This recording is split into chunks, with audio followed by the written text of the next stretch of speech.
It is time for, thank God, this week in the Lakeville Journal, and hopefully we have Cynthia. Are you there? I am. Hello. Janet, are you there? Yes. Good morning. I like that pause. That was really good. That was good. That was excellently Thanks for timed. scaring the hell out of That's me, Janet. You should have seen his face. All right. Yes. Well, okay.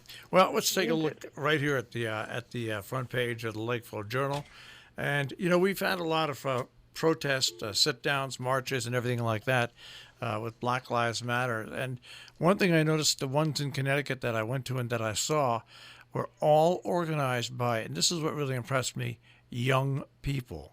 Right. Local young people. Yeah. Who care a lot, and a good friend of mine who is a person of color had said, "Boy, it feels really good to me to see that these young people are mad and they're doing something about it." So, Julia Cash, who anybody from Sharon has known Julia since she was a little girl, and I think she worked at Paley's for a while. I think she worked at Little Rascals, maybe. But so she organized an outing in Sharon over at the Clock Tower, very well attended as they've all been. A lot of passion. Nice story about it by Hunter Lyle, who, of course, is our new freelance reporter and also grew up in Sharon. So, yeah. It's been interesting to follow all these as they've gone on. But like I said, the one in Pine Plains, once again, all these organizations include young people, and that's what we need for the future direction of this country is young people to get involved, organize, and then get out and get involved in voting and politics as well. Right, and don't just go out for a march and then forget about it. That's exactly right. Commit yourself to it. You've got a story by Patrick Sullivan, and I've been talking about this all morning long with the different phases coming into effect in the different states. Towns are slowly beginning to offer services again, as well as businesses. So I think everybody has to realize it's not going to be exactly like it was before, and they're going to have to be a little patient with people.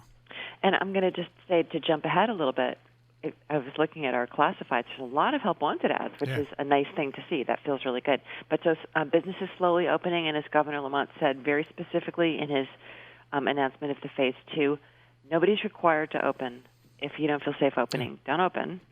And if your workers don't feel safe, then adapt and figure out some way to do it so that everybody feels safe as we move forward. But there are different businesses opening. We have a story coming up in our issue of the 25th by Hunter Lyle about different rec options in the different towns which are opening their beaches and pools at different rates. Some of them are offering summer programs. We had a brief, I think last week, from Camp Mohawk in Cornwall saying, we know a lot of people need childcare this summer, so we're offering day camp for the first time. So actually we'll run that again next week. But we'll also have a story coming up that Hunter will do, I think for the July 2nd issue on services for seniors, because there's a lot of thank goodness, a lot of programs for seniors in the area. Hunter will give a list of lunches, regional lunches, and other regional programs, the bus trips, et cetera, and whether they'll be coming back. Our story also by Patrick Sullivan, and we noticed this when we were covering different Region 1 Board of Education meetings. Not only Housatonic, but some of the grammar schools are attracting interest for the fall semester. Kent has a possibility of 12 new students, which would replace the 12 that left. But the pandemic could have an effect on attendance in Region 1. The numbers that we've seen have shown that there's been a 350% increase in rentals since last year, and I think a 20% increase in real estate sales. So in theory, all those people are going to be here in the school year, which would be great because our schools are small and they're excellent and would benefit from having some more students. So Barbara Douglas, who lives around the corner from our old office in Lakeville, had emailed and said that Housatonic Valley Regional High School had sent out a note saying, let us know if you're planning to come in fall because we're having an unexpectedly high number of inquiries about matriculation in autumn. So Patrick called Ian Streever up, the principal of Housatonic Valley Regional High School, and Ian said, so far we've had about 7 people contact us. So each of the different schools will have a different number of young people coming, but this, it'll throw off the numbers a little bit, and of course will impact the budgets, but I think that everybody here would welcome some additional students. All right, interesting story on the front page about a telephone line that actually wound up in the Housatonic River. And I laugh at this because my telephone line in front of my house has been snapped twice by trucks because over time, the way it's attached to the pole, all it has to do is drop a little bit, and you don't really notice it. But you notice it when it's 12 feet and it's in the Housatonic River. Yeah, especially when it's under the water. Yeah.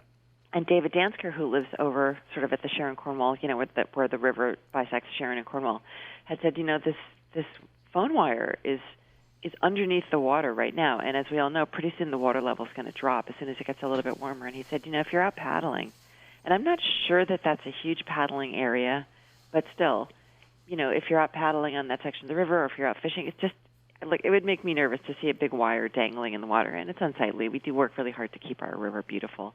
So and Eversource had also a line that had dipped, and they came and they took theirs out. And I have to say, Eversource generally takes really good care of their property.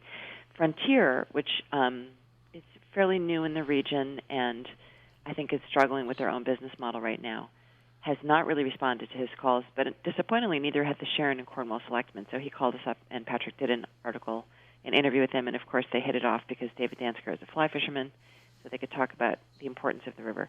So Frontier did come out, and they lifted it up somewhat, but it's still there and apparently not fully functional.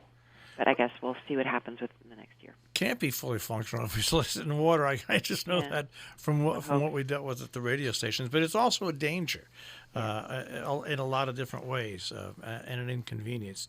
Well, we'll move on to something else. And Nature's Notebook, and this is something, I'm a cat lover. And I believe that everybody should have cats, but everybody should have cats indoors. And if they're outdoors, when you take them out, put a bell around their neck because, boy, the amount of birds that are killed by cats, you would be staggered to find out nationwide what it is. Yeah, it's some insane number, 3,000 birds a day or something. And if you talk to Margaret Roach, for example, it is such a scourge that people aren't even aware of. Yeah, many things that we all as humans are unaware of that we do. And I think that people probably think, well, they're animals and I hate to keep them cooped up in the house. He'll come home. You know what? They'll live longer. Yeah, well, if they stay indoors, yeah, and you don't have to worry about them disappearing if they need a larger cat. But Tim Abbott had a bluebird nest in his yard, and they'd overwintered. And, they, as people do, they became fond of them. They sort of became a part of the landscape that they looked forward to seeing. And some cat, he believes, came in and killed the birds, and it was really heartbreaking to him. So we'd actually been holding this column for a few weeks because it's been so busy we haven't really had any front page space. But I think that the message remains clear, which is it really is better if you're going to let your cats out, do give the birds a fighting chance by putting a bell around their neck. All right, I love the picture of the bugler, the Boy Scouts Flag Day. Yeah, a lot of as you were driving through several of the towns in the area, there were flags out, and people said to me, what's going on? Why are there so many flags? And I was like, well, it's Flag Day.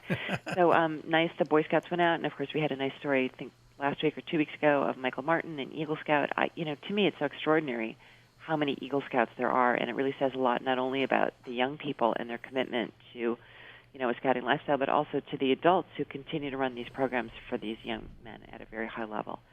So, congratulations to them on another nice outing.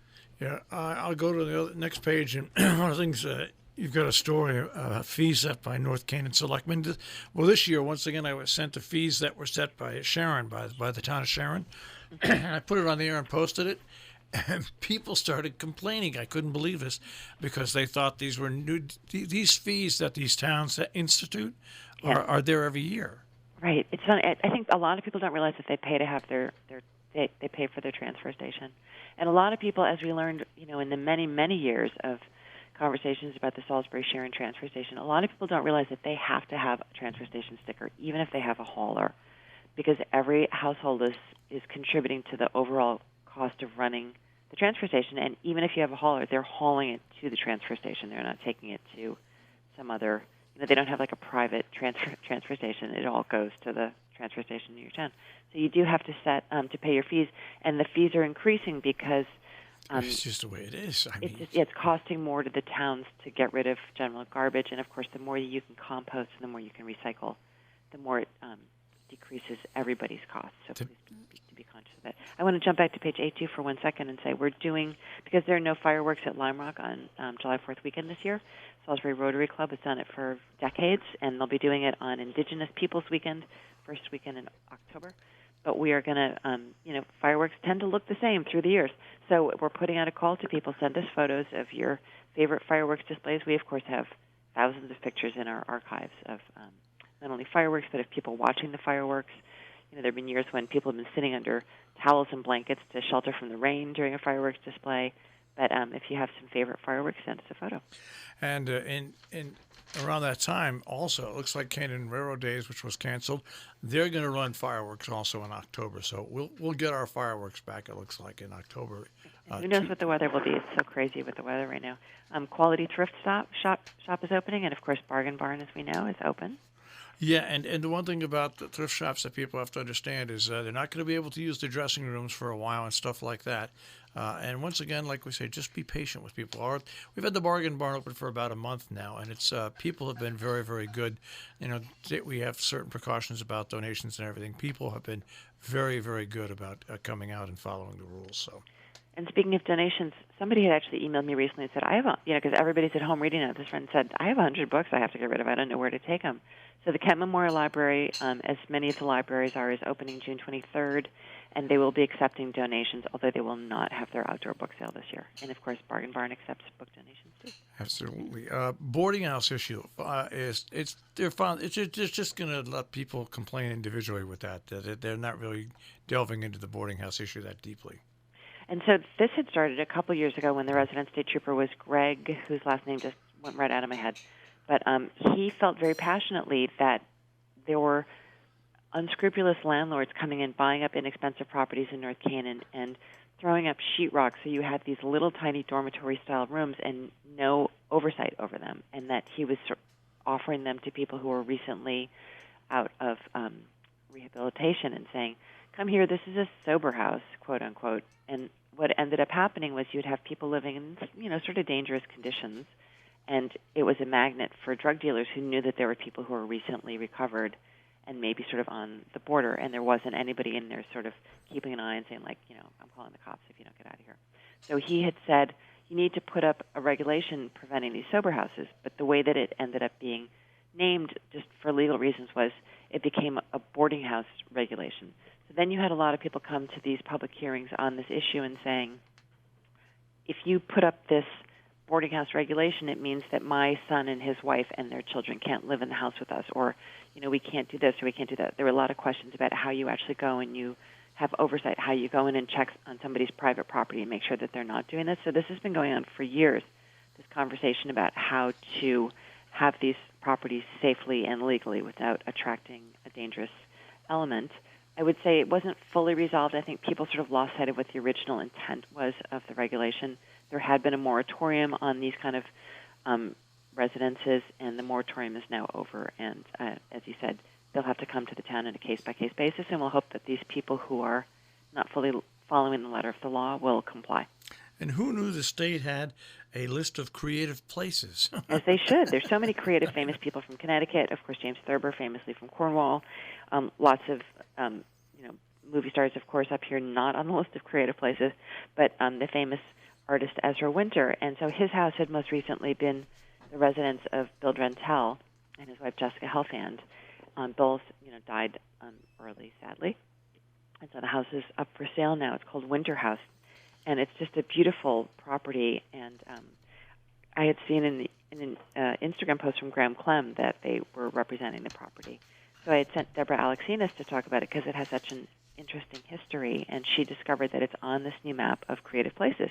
So you can find out about both the new website and about the house in Deb's article. All right, and lots of nice pictures over the course of 3 pages of Housatonic Valley Regional High School, the class of 2020. And you always feel like children should look back on their high school photos and think, that hair, but they are such a good-looking class. Everybody looks just wonderful, and really great that they were able to get these photos in and done in time for this issue. Janet, do you want to say anything about it? No, we're so happy that the high school was willing to work with us. We also have the graduates in the Millerton News for Weebituck and Stissing, and we're hoping to do Millbrook next week. But it's a tradition, and we really wanted to be able to do it this year again for these seniors who just had such an unusual end of year. So we're so glad that Cindy at the high school worked with us to get these photos together, and we could get them in this year for the kids and their families. And a great thing, yesterday, I think it was, or the day before, the Hartford Yard Goats lit up their sign in the outfield, and there was a picture taken of it for congratulations to the Housatonic Valley Regional High School graduates of 2020. Nice.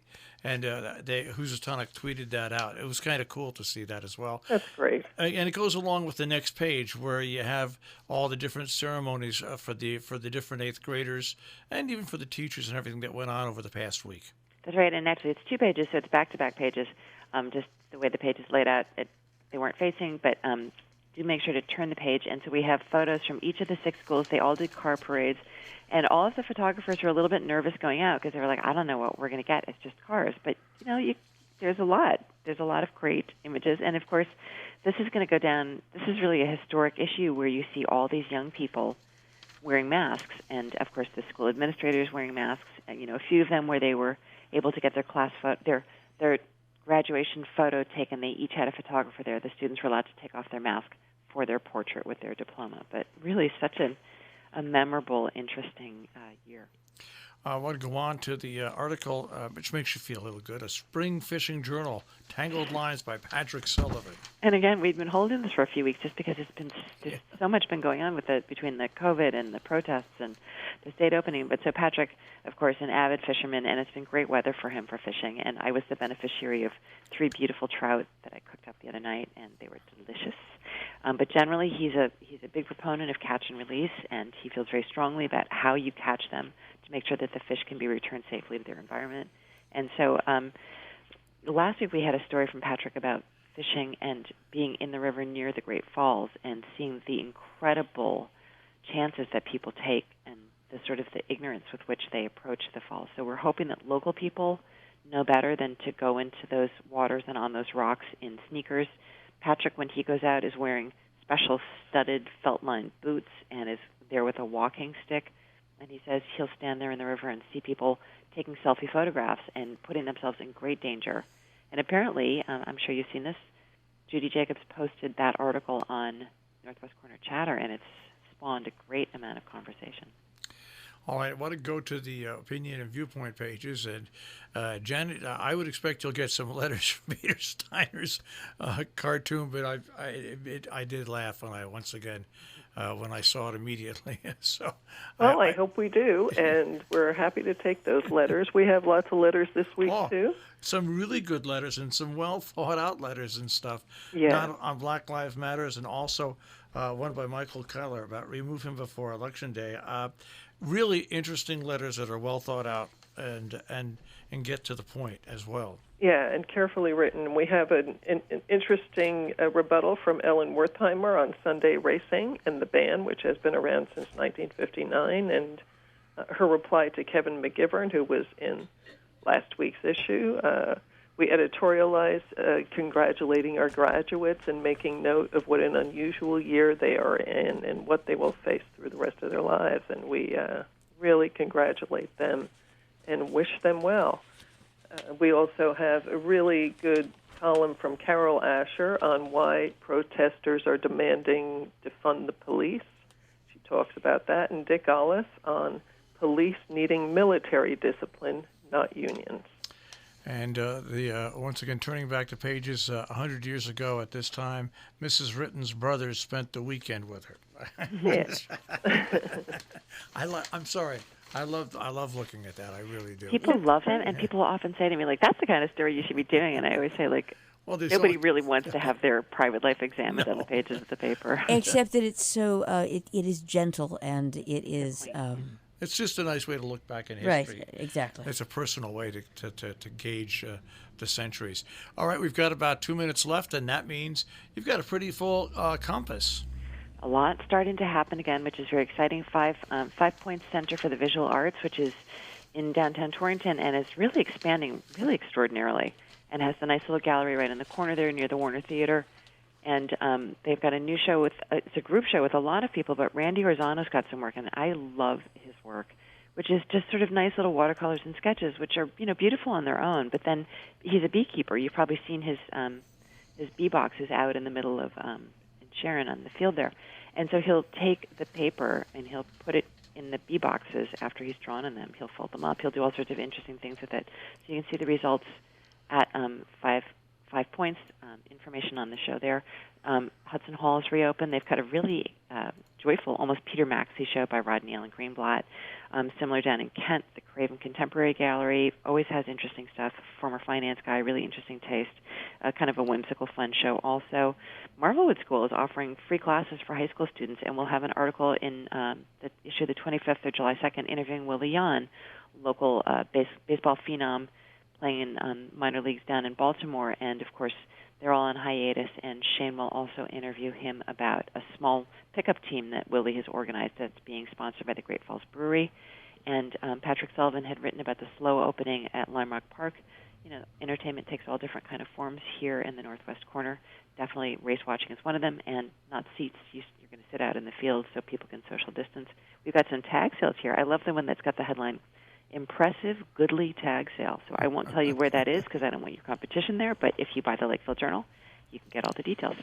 All right. The Lakeville Journal online is tricornernews.com, and also at your newsstands, and also home delivery as well. All right, guys, stay safe again, and we'll speak to you next weekend. Thank you so much. Have a good week. Take care. That is This Week in the Lakeville Journal. And once again, tricornernews.com is the website for the Lakeville Journal.